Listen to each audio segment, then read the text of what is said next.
Hello everyone, in this particular session we'll be discussing about React State Management, and main parts that we'll be covering in this particular session is what is Reactjs State Management and why basically it is used for.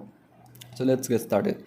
So the first one is, we can say, the biggest challenge in React application for the front-end developer is that state management thing. So in large application, React alone is not sufficient to handle the state of the all the variables or all the control elements that are present in our application. So for that purpose, what we can do is we can use React hooks or some libraries like Redux, Mobex are also there. So we can use those libraries for handling the state.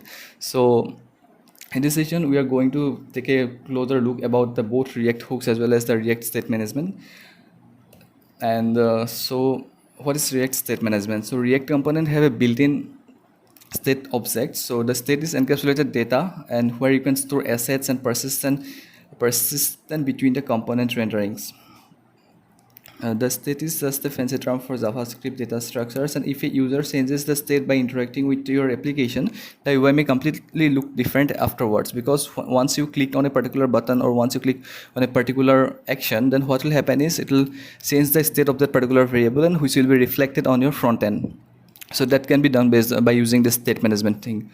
And basically, why do you need React state management? So for React applications are built using components and they manage their states internally, and it works completely works well for applications with few components. But in case of larger applications, the solution is we need to use some bigger library which can be helpful for managing all the states of the application. So for that purpose, we can use there are lots of libraries are there. So you can say Redux is there, Mobex is there, and context APIs are also there.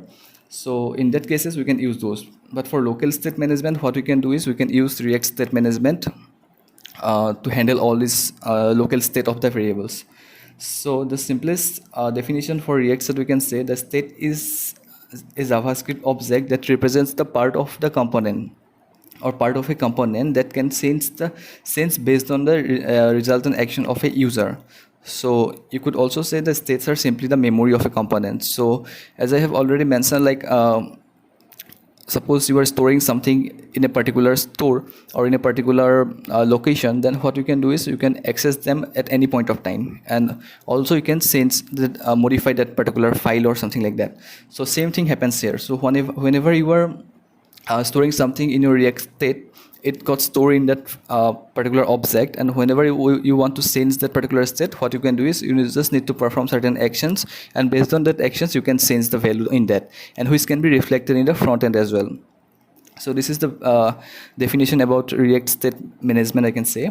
And React state management is done using by use state, or we can also do it with various ways. So React's use state is the best option for local state managements, and if you need to look global a global solution for these things, then the most popular ones are Redux, Mobex, and built-in context APIs are there. So state management is very important in application development, as I have already mentioned, and it centralized all the states of the various UI controls to handle the data flow across the application.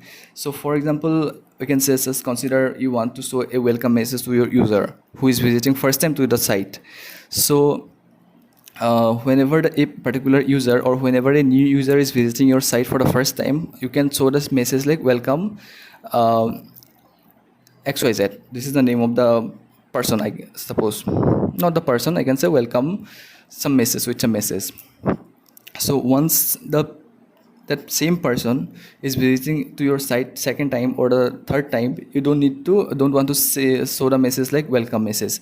So for that purpose, you can use React state management. So whenever the user is visiting first time in your site, you just can show the welcome message to him, and once he visiting the second time or the third time, you just by handling the state management thing, you just show a different message to him based on the state.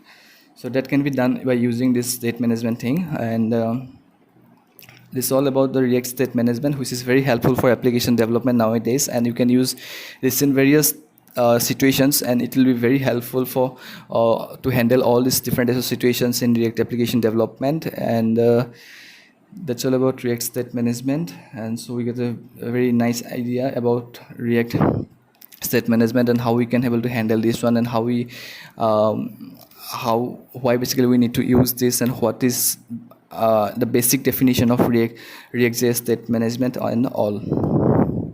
So thank you for watching the video. Please like, share and subscribe to my channel, and stay tuned with Let's Learn with TV for more upcoming videos about data science, machine learning, Android application development and full stack web development.